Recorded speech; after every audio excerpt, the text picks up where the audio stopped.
So here we have our absolute value equations. We're going to solve by graphing. We're going to solve algebraically. Shouldn't be too bad of a lesson if you know how to graph. That is the big iffy. Alright, so the context here when we're dealing with solving by graphing is that we treat the right and left hand side as their own equations. So the right hand side is two absolute values of x minus 1 plus 2, and then we're going to treat that as its own equation. And then I said right hand side, the left hand side, and the right hand side is y equals 4x minus 3. So this guy is in the form of a times x minus h plus a k, and this guy is in the form y equals mx plus b. So you should know how to do this. You should. Anyways, on to graphing. Our vertex is going to be at positive 1, positive 2, about right there, and our initial slope is 2. Rise 2, run 1 both ways. Since we're solving by graphing, I've always found it's nice to put lots of dots. And I completely borked that thing, didn't I? It was right 1, up 2, put that in the right spot.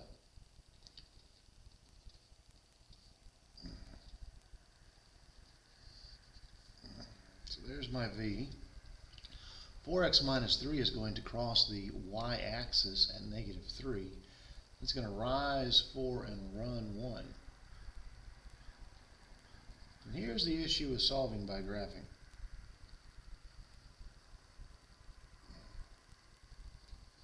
You know, is where is it intersecting? You kind of have to guesstimate.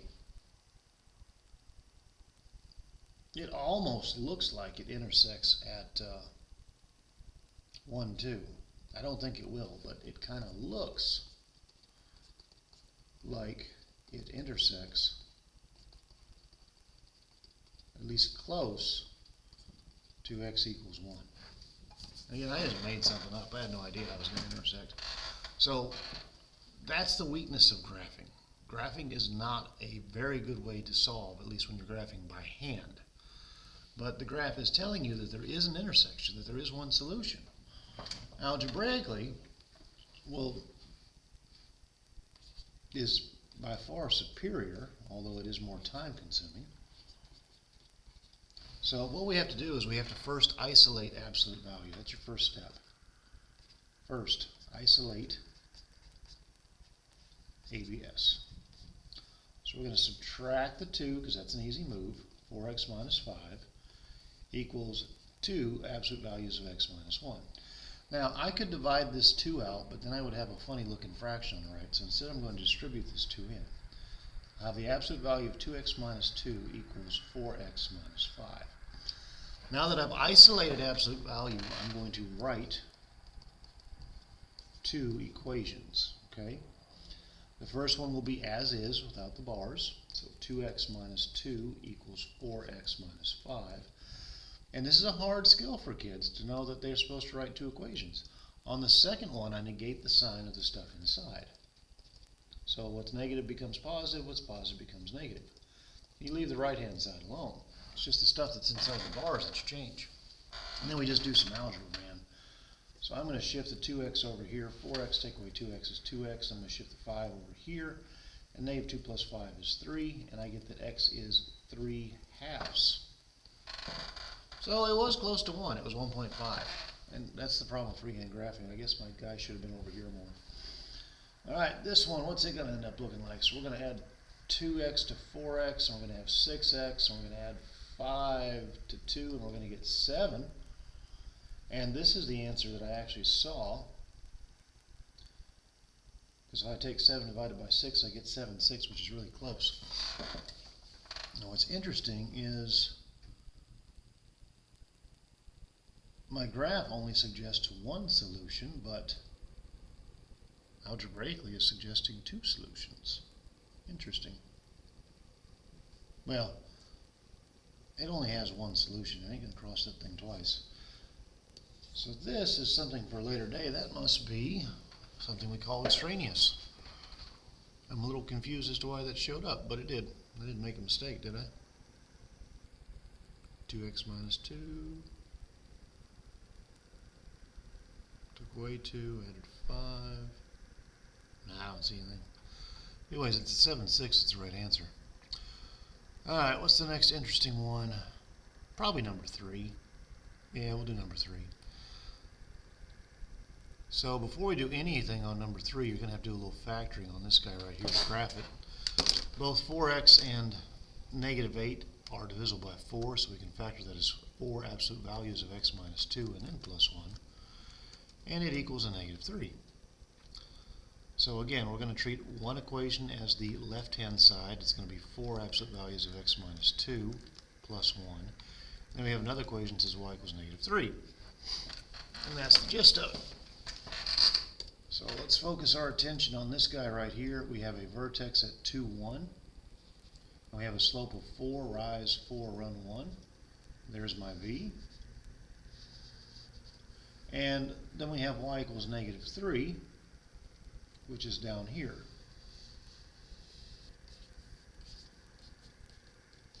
And you can quickly see that we have no solutions.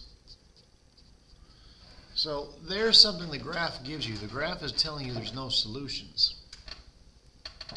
Algebraically, let's see what happens, okay? Because it is possible for you to come up with solutions algebraically. So the first thing we would do is we would isolate absolute value. And most kids wouldn't realize this, but you are already done.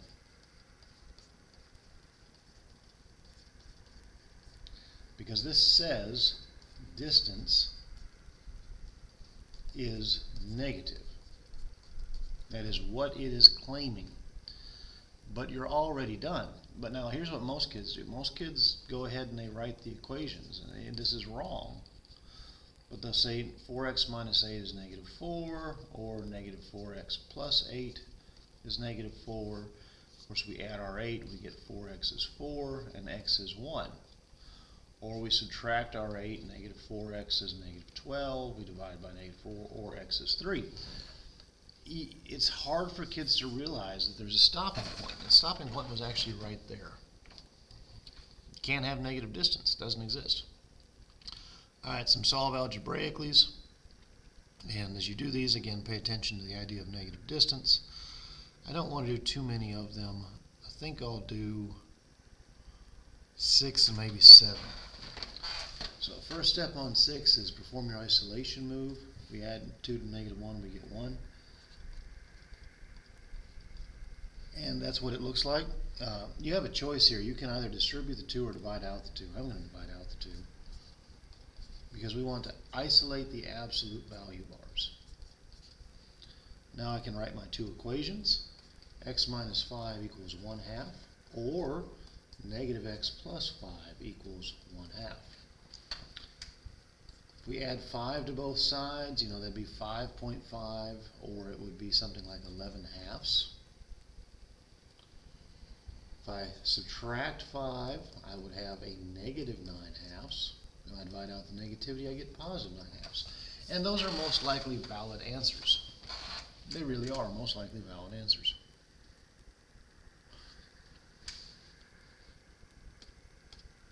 This one's bothering me. Like, did I misdraw it or something? I don't know. I'm surprised that I got a second answer there. It's interesting. See, that's the thing about graphs too. Graphs tell you truths. They do.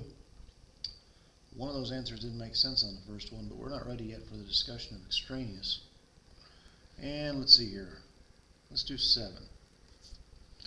Now on 7, you need to isolate an absolute value sign. And this one's already isolated, okay? So that's the one I'm going to work with. It's already alone. We're just going to write two equations based off of it. 2x minus 3 is equal to 1 plus 3x minus 4. Or negative 2x plus 3 is equal to 1 plus 3x minus 4. You only have to change the signs on one of the absolute values, and everything else should work its way out. You don't have to write 4 equations, 2 will do it. Anywho, let's shift my x's left and all my numbers right. So 3x minus 2x is simply an x. Negative 3 minus 1 is negative 4. Add 4, we get 0. So x is 0. Moving on to the second one, we'll add 2x to 3x. That'll give me 5x. And if we subtract 1 from 3, we have a 2. If we add 4, we have 6. Divide out the 5, and there's my 6/5. So 2 enters there, 0 and 6/5. Should probably be checked against the graph, but whatevs. Alright, using the zero product property, hopefully by Friday more of you have the zero product property down better. Zero product property says if, let's change colors here so you can actually read that. If A times B is equal to 0, then A is equal to 0, or B is equal to 0. One or both of them are. So I say these things are the zero product property. This is A, and this is B. Now this one down here is an extension of the zero product property. You have an A, a B, and a C, and they're all going to be equal to 0. But I'm going to look at number 9. A is equal to 0 or B is equal to 0. So if I'm doing number 9, 2x minus 7 is equal to 0. Or the other factor, x plus 3 is equal to 0. They're both easy to solve. 9's a two-stepper. Add 7 to both sides, divide by 2, 7/2, call it a day. This other factor, x plus 3, that's a one-stepper. Subtract 3 from both sides and be done with it. Move on with your life. Do something else.